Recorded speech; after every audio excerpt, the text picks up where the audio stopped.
வணக்கம் நண்பர்களே. ட்ரேடிங்கில் வெற்றி பெற வேண்டுமென்றால் முதலில் சார்ட்டை படிக்க தெரிந்திருக்க வேண்டும். பல பிகினர்கள் ஒரு பெரிய தவறு செய்கிறார்கள்.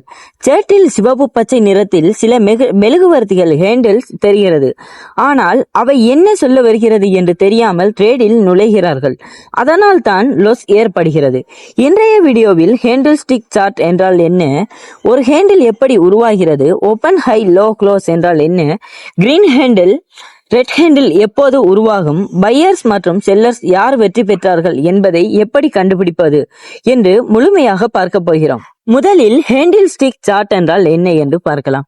ஹேண்டில் ஸ்டிக் சார்ட் என்பது ஒரு குறிப்பிட்ட காலத்தில் விலை எப்படி மாறியது என்பதை காட்டும் ஒரு சார்ட். இந்த சார்ட்டை பார்த்தாலே அந்த நேரத்தில் மார்க்கெட் ஏறியதா இறங்கியதா, பையர்ஸ் வலிமையா இருந்தார்களா, செல்லர்ஸ் வலிமையாக இருந்தார்களா என்பதை புரிந்து கொள்ள முடியும். இன்று உலகம் முழுவதும் பெரும்பாலான ரேடர்ஸ் பயன்படுத்துவது இதுதான். அடுத்து, ஒரு ஹேண்டில் எப்படி உருவாகிறது. ஒரு ஹேண்டிலில் 4 முக்கியமான தகவல்கள் இருக்கும். ஓபன் பிரைஸ், அந்த நேரத்தின் ஆரம்ப விலை. ஹை பிரைஸ், அந்த நேரத்தில் சென்ற அதிகபட்ச விலை. லோ பிரைஸ், அந்த நேரத்தில் சென்ற குறைந்தபட்ச விலை. க்ளோஸ் பிரைஸ், அந்த நேரம் முடியும் போது இருந்த இறுதி விலை. இந்த 4 தகவல்களையும் OHLG என்று அழைக்கிறோம். O open, H high, L low, C close. அடுத்து, கிரீன் ஹேண்டில் என்றால் என்ன. ஒரு ஹேண்டில் ஓபன் பிரைஸை விட க்ளோஸ் பிரைஸ் அதிகமாக இருந்தால் அது கிரீன் ஹேண்டில், அதாவது பையர்ஸ் அதிகமாக வாங்கியுள்ளனர். உதாரணம், ஓபன் 100, க்ளோஸ் 110. இதனால் விலை உயர்ந்துள்ளது, அதனால் ஹேண்டில் பச்சை நிறத்தில் இருக்கும். அடுத்து, ரெட் ஹேண்டில் என்றால் என்ன. க்ளோஸ் பிரைஸ் ஓபன் பிரைஸை விட குறைவாக இருந்தால் அது ரெட் ஹேண்டில், அதாவது செல்லர்ஸ் அதிகமாக விற்றுள்ளனர். உதாரணம், ஓபன் 110, க்ளோஸ் 100. இதனால் மார்க்கெட் கீழே வந்துள்ளது, அதனால் ஹேண்டில் சிவப்பு நிறத்தில் இருக்கும். ஹேண்டில் பொடி என்றால் என்ன. ஓபன் மற்றும் க்ளோஸ் இடையிலுள்ள பகுதியை பொடி என்று அழைக்கிறோம். பொடி பெரியதாக இருந்தால் அந்த நேரத்தில் மார்க்கெட்டில் வலிமையான வாங்குதல் அல்லது விற்பனை நடந்துள்ளது. பொடி சிறியதாக இருந்தால் மார்க்கெட் குழப்பத்தில் இருந்திருக்கலாம் என்று அர்த்தம். விக் அல்லது ஷேடோ என்றால் என்ன. பொடிக்கு மேலே மற்றும் கீழே இருக்கும் மெல்லிய கோடுகள் விக் அல்லது ஷேடோ.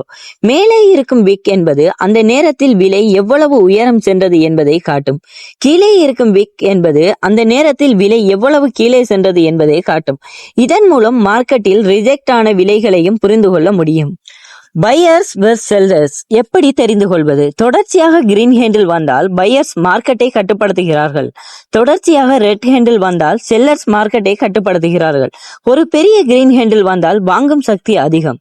ஒரு பெரிய ரெட் ஹேண்டில் வந்தால் விற்கும் சக்தி அதிகம். ஆனால் ஒரு ஹேண்டிலை மட்டும் பார்த்து ரேட் செய்யக்கூடாது. பல ஹேண்டில் சேர்ந்து என்ன சொல்கின்றன என்பதை புரிந்து கொள்ள வேண்டும். அடுத்ததாக, டைம் ஃபார்ம் என்றால் என்ன என்று பார்க்கலாம். ஒரு ஹேண்டில் எவ்வளவு நேரத்தை குறிக்கிறது என்பதே டைம் ஃபார்ம் என்பார்கள். 1 minute செட் என்றால் ஒரு ஹேண்டில் 1 நிமிடம். 5 minute செட் என்றால் ஒரு ஹேண்டில் 5 நிமிடம். 15 minute செட் என்றால் ஒரு ஹேண்டில் 15 நிமிடம். 1 hour செட் என்றால் ஒரு ஹேண்டில் 1 மணி நேரம். 1 day செட் என்றால் ஒரு ஹேண்டில் 1 நாள். நீங்கள் எந்த டைம் ஃபார்மை தேர்வு செய்கிறீர்களோ அதற்கேற்ப ஹேண்டில்ஸ் மற்றும் சார்ட் உருவாகும்.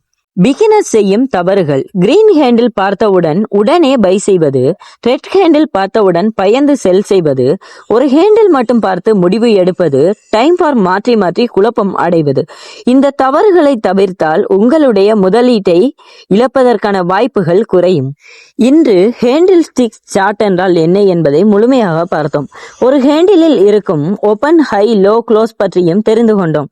கிரீன் ஹேண்டில் மற்றும் ரெட் ஹேண்டில் எப்படி உருவாகிறது என்பதை புரிந்து கொண்டோம். இது ட்ரேடிங் கற்றுக்கொள்வதற்கான மிக முக்கியமான அடித்தளம். அடுத்த டே 11 வீடியோவில் மிகவும் முக்கியமான ஹேண்டில் ஸ்டிக் பேட்டர்ன்ஸ் பற்றி பார்ப்போம். இந்த வீடியோ பயனுள்ளதாக இருந்தால் ஒரு லைக் செய்யுங்கள், உங்கள் நண்பர்களுடன் ஷேர் செய்யுங்கள்.